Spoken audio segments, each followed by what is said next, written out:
Que a paz do Divino Mestre, Jesus, nosso amigo, esteja conosco, hoje e sempre. O sacrifício mais agradável a Deus.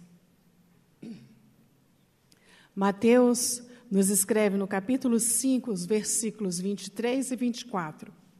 Quando apresentardes vossas oferendas no altar, e lembrardes de vossos irmãos que têm alguma coisa contra vós, deixai a dádiva aí ao pé do altar e ide reconciliar-vos com vosso irmão. E depois voltai para oferecer a vossa dádiva. Quando Mateus explica essas palavras de Jesus, é importante a gente lembrar que o sacrifício era uma prática comum da lei judaica. Mas não só a lei judaica promovia o sacrifício. O sacrifício, a oferenda, no caso dos judeus, a Deus, em troca de boas colheitas, de saúde para a família, em troca de, ou em agradecimento, é uma prática humana desde o início dos tempos. Os homens, quando começaram a desenvolver os primeiros conceitos de divindade, eles, por nossas condições morais, nós achamos que Deus tem as mesmas qualidades humanas que nós. E, em função disso, organizamos também um pensamento nessa direção. Isso é natural, é o caminho da evolução que nós percorremos. Então, no princípio, ofereciam-se aos deuses alimentos, porque acreditava-se que quando ofereciam os deuses alimentos, estavam, quando eu digo alimentos, eu digo verduras, frutas, essas coisas. Acreditava-se que estava agradando a Deus. E com o passar dos anos, começamos a oferecer outras coisas. E conforme a nossa devoção, a nossa necessidade foi crescendo, nós fomos escolhendo oferendas mais significativas. Daí nós passamos da alimentação para os animais, dos animais para os humanos. Quanto maior é o nosso desejo, quanto mais significativa é a divindade, e maior é o bem que eu quero receber ou agradecer, eu ofereço uma vida mais importante. E aí, na escala, seria a vida humana. Então, esse é um processo evolutivo que o homem fez no seu processo de caminhar. E ele está muito presente na Bíblia. Nós vamos ver no Velho Testamento várias situações de oferendas. Na época de Jesus, antes de Jesus, de oferendas. E nós temos um caso muito clássico de oferendas, que é o caso de Abraão, que oferece o próprio filho a Deus em sinal de obediência. Então, ele vai levar o filho ao sacrifício, mas, lá na hora, Deus diz para ele que ele pode ofertar um carneiro em troca, que era só um teste de confiança, de fé, que estava sendo pregado a Abraão. Então, a gente observa que na história da humanidade, nós sempre tivemos situações em que o homem tentava trazer essas ideias que são comuns a ele, transformando-as para as ideias ao seu alcance da divindade. Era uma forma que se tinha de agradecer. Os povos pagãos tinham muito essa prática. E Jesus, ele veio, como ele disse, não para destruir a lei, mas para dar sentido e significado. Uma das coisas que Jesus sempre falou é que, na época dele, e ainda hoje, temos muito mais o culto exterior que o culto interior. Que o sacrifício realmente é importante, que o sacrifício realmente era necessário nas condições que estávamos na época. Mas, com a vinda de Jesus, e ele explica, faça o seu sacrifício, mas antes reconcilia-te com o Cristo, com o seu irmão na caminhada. Por quê? Porque ele sabia que o sacrifício não modifica nada interiormente, que o sacrifício, a oferenda, é o fazer as pazes com a minha consciência. Eu entrego o carneiro em sacrifício, e aí, se a gente vai fazer uma leitura histórica, a gente vai saber do verdadeiro comércio que existia nesta época e o quanto de dinheiro era exigido para fazer esses sacrifícios, uma vez que os judeus tinham essa prática, e quem tomava conta disso eram os sacerdotes, e não era qualquer animal que podia ser sacrificado, era apenas os animais ali criados e vendidos pelos sacerdotes. Então, por trás desta prática, existia também uma outra prática oculta, né? E, naquela época, pensávamos apenas na parte do agradar a Deus, cumprindo a lei, fazer o sacrifício. Mas Jesus, quando ele diz, deixe a sua oferta e vá reconciliar-se com seu irmão, ele está dando um novo significado ao sacrifício. Ele está dizendo que o sacrifício era importante, mas aquele sacrifício era um culto só externo, era uma prática só externa, não modificava nada no meu ser, na minha forma de ser. Me deixava de consciência limpa, porque eu cumpri com a minha missão, mas a verdadeira ação que ela deveria promover, que era a minha modificação íntima, não conseguia alcançar. Por isso ele dizia, deixa ela aí, quietinha, na beira do altar, e vai lá. Busca o seu irmão e reconcilia-te com ele. Aí você volta e faz. Porque o verdadeiro sacrifício foi aquele de ir lá pedir perdão, reconciliar-se, aceitar o irmão do jeito que ele é, entender a atitude dele para conosco, perdoá-lo. Este era o sacrifício. Então, quando Jesus diz isso ao povo, ele está dando um novo conceito ao sacrifício na época. Mas Jesus, ele não para por aí. Além dele dar esse novo conceito, ele ainda, quando ele se entrega ao madeiro, por amor incondicional à humanidade, ele também faz uma outra coisa com o sacrifício. Ele espiritualiza o sacrifício. Porque a partir do momento que Jesus se doou para nós, para nos mostrar o seu amor, então ele modificou. Num primeiro momento, ele pede que o sacrifício seja o perdão. E num segundo momento, ele mostra o sacrifício como doação de si mesmo. Então, nós temos nessa pequena situação simbólica, dois ensinamentos muito grandes. A da doação, da espiritualização do sacrifício.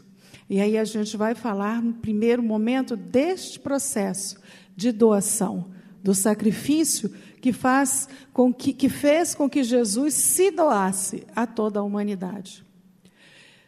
Nesse primeiro momento, vamos falar deste sacrifício, que é um sacrifício que exige muito mais de nós. Exige uma concepção de amor muito maior do que nós podemos dar nas condições que nós estamos. É aquele sacrifício onde eu deixo de ser eu mesma, no sentido não de me anular, mas no sentido de colocar o outro, as necessidades do outro, à frente das minhas, de perceber que o outro é mais importante. Pelo meu amor a ele, eu consigo percebê-lo de outra forma. Então, essa é a espiritualização do sacrifício. É quando eu me coloco no lugar do outro e coloco o outro sempre como prioridade da minha vida, da minha existência, das minhas ações. E aí é um sacrifício que exige um grau de evolução muito maior do que hoje nós ainda conquistamos. E a gente percebe algumas grandes almas que fizeram isso por amor à humanidade. Nós tivemos Francisco de Assis, que se doou por amor à humanidade. Nós tivemos a Madre Teresa de Calcutá, nós tivemos a Irmã Dulce, nós tivemos o Gandhi, e nós tivemos no Brasil Chico Xavier.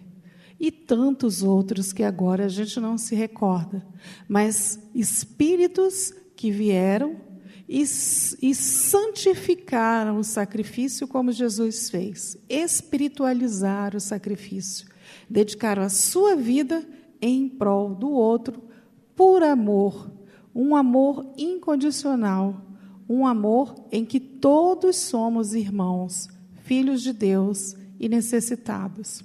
Então, este é um sacrifício que Jesus não pediu que nós fizéssemos, porque Ele sabe que este sacrifício é um sacrifício maior do que o que nós hoje ainda podemos fazer. Mas, mesmo assim, ainda temos pequenos sacrifícios como esses. Pessoas, espíritos que reencarnam para o resgate de pessoas amadas numa família. Então, é aquele espírito que é bondoso, é carinhoso e vive com aqueles irmãos tão difíceis naquele reduto familiar, onde ele passa a vida tentando resgatar, tentando amparar e auxiliando os outros. É um sacrifício também santificado, mas é um sacrifício em menor escala, apenas para o seu núcleo familiar. Mas é um sacrifício também espiritualizado, porque são pessoas que, por amor, pedem a Deus a oportunidade de reencarnarem para auxiliarem esses irmãos na caminhada. Não grandes espíritos que fazem uma revolução social, como nós tivemos o Chico Xavier, a Irmã Dulce e tantos outros, mas que fazem uma pequena revolução dentro do seu espaço social, com aqueles que convivem com eles, e que todos sempre admiram pelo carinho, pelo amor, pela paciência, pela dedicação à família, às causas justas.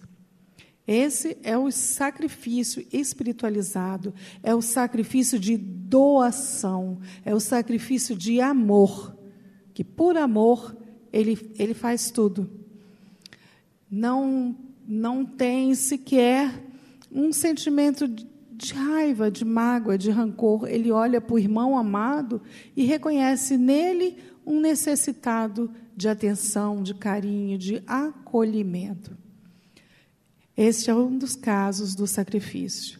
E agora nós vamos retornar ao outro, o segundo momento, que é o sacrifício do perdão, que é esse que nós fomos chamados a exercitar, que é o sacrifício do perdão. Antes de oferecermos colocarmos a nossa oferenda no altar, que a gente perdoe, que a gente reconcilie com o nosso irmão e que a gente retome esse processo do perdão. Porque como que eu vou pedir a Deus para ser perdoado se eu ainda não perdoei? Como que eu vou pedir a Deus que me auxilie se eu ainda não sou capaz de auxiliar o próximo?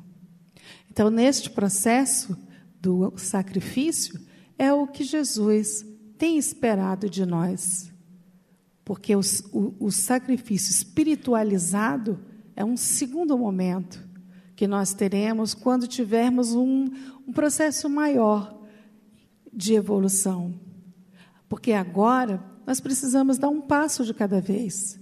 E o primeiro passo é o sacrifício do orgulho, da vaidade, do ódio, do rancor, da prepotência, em função do amor ao próximo, aquele que caminha conosco, que é tão necessitado quanto nós, aquele que precisa do nosso auxílio, aquele que precisa da nossa mão nesse processo evolutivo, para nos auxiliar na caminhada.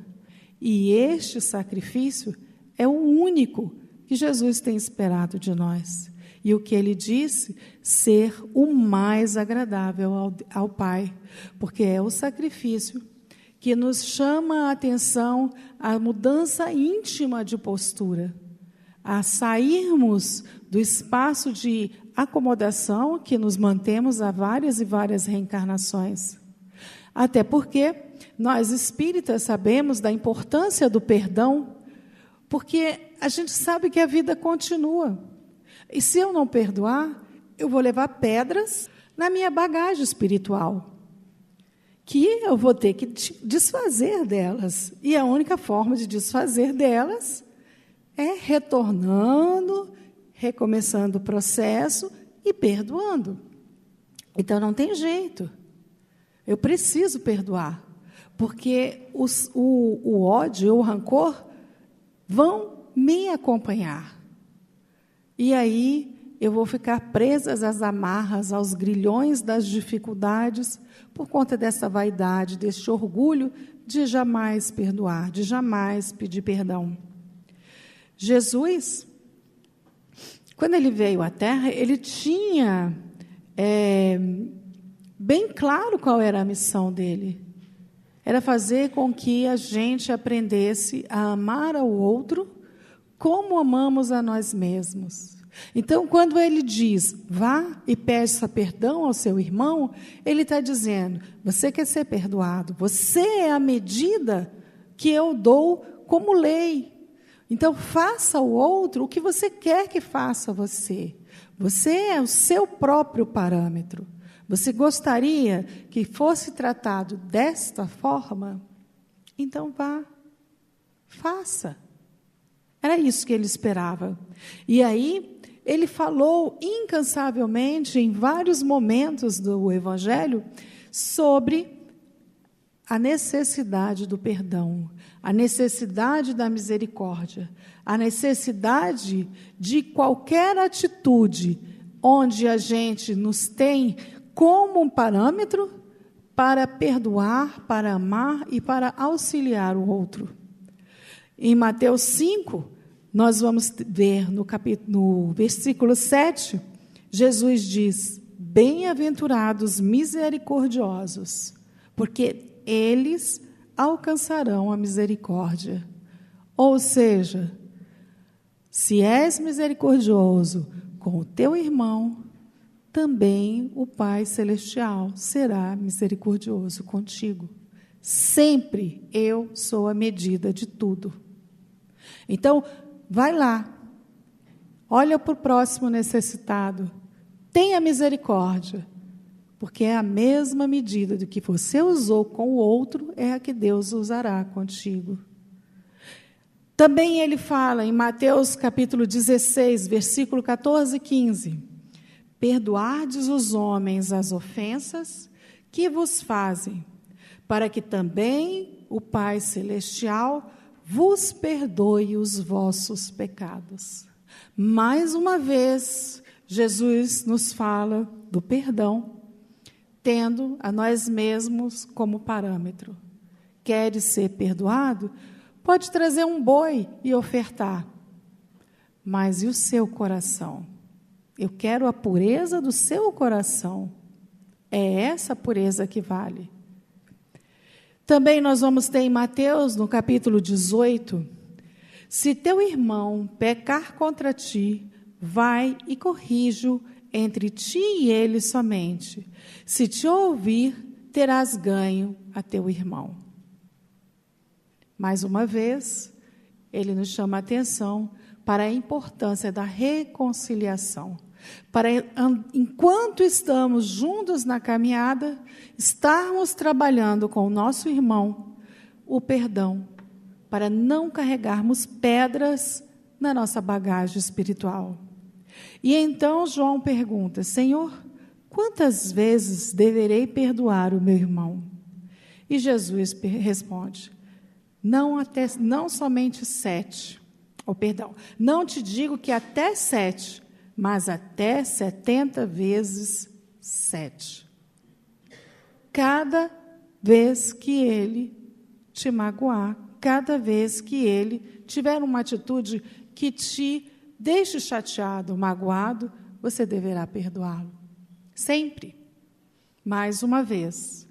E o último pedacinho que eu separei foi: conserta-te sem demora com teu adversário, enquanto estás a caminho com ele, para que não suceda que ele te entregue ao juiz e o juiz te entregue ao ministro, e sejais mandado para a cadeia.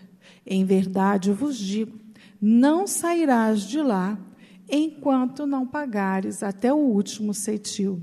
Está em Mateus, capítulo 5, versículo 25 a 28. Então, nós separamos aqui 5 itens do Evangelho, onde Jesus fala da importância do perdão, onde Jesus fala da importância de auxiliar. Se nós quisermos oferecer alguma coisa a Deus, que ofereçamos o nosso coração limpo, como Ele deu a nós quando nos criou, sem ódio, sem rancor, sem mágoas. Hoje, a ciência já explica e já consegue dizer o quanto o rancor, o quanto a raiva, o quanto a mágoa traz desequilíbrios para o corpo físico. Se a ciência, que estuda o corpo físico, fala do corpo físico, então vamos pensar na doutrina espírita, que vai falar das questões da vibração, que vai falar das questões da influência das energias negativas para o espírito. Quando nós temos essas energias negativas de ódio, de rancor, de raiva, é como se lançássemos uma bomba em direção ao outro, por meio do nosso pensamento. Olha, quando eu tenho raiva de uma pessoa, por meio do meu pensamento, as minhas energias projetam uma bomba negativa em cima dele, se o universo é harmônico e o que vai volta, ela vai voltar para mim. E eu vou receber as consequências disso daí. Então, quando Jesus falou, perdoe, era para a gente romper este vínculo. Era para a gente acabar com essas energias. Ah, mas e se ele não me perdoar? Mas daí já é o problema dele, ele não te perdoar. O seu problema é você perdoá-lo. Porque quando você perdoa, você gera outro tipo de energia, que é como se combatesse as energias negativas que você estaria recebendo. Ao invés de você receber aquela energia que você emitiu de ódio, de rancor, você melhora as suas energias e cria uma barreira magnética contra essas energias. E talvez apenas alguns respingos caiam sobre vós. Se a energia negativa tem a capacidade de nos desequilibrar, de nos adoecer, e a ciência mostra isso no rancor, e há vários estudos dizendo do rancor nas pessoas cancerígenas. Então, a gente vai vendo o quanto é importante a gente romper essas energias e perdoar o nosso irmão, para que a gente emita as boas energias, energias de paz, energias de tranquilidade, porque, na realidade, quem está tendo proveito somos nós que perdoamos. Quem está tendo proveito somos nós que não deixamos o nosso irmão receber aquelas energias, e como não estamos emitindo, também não estamos recebendo.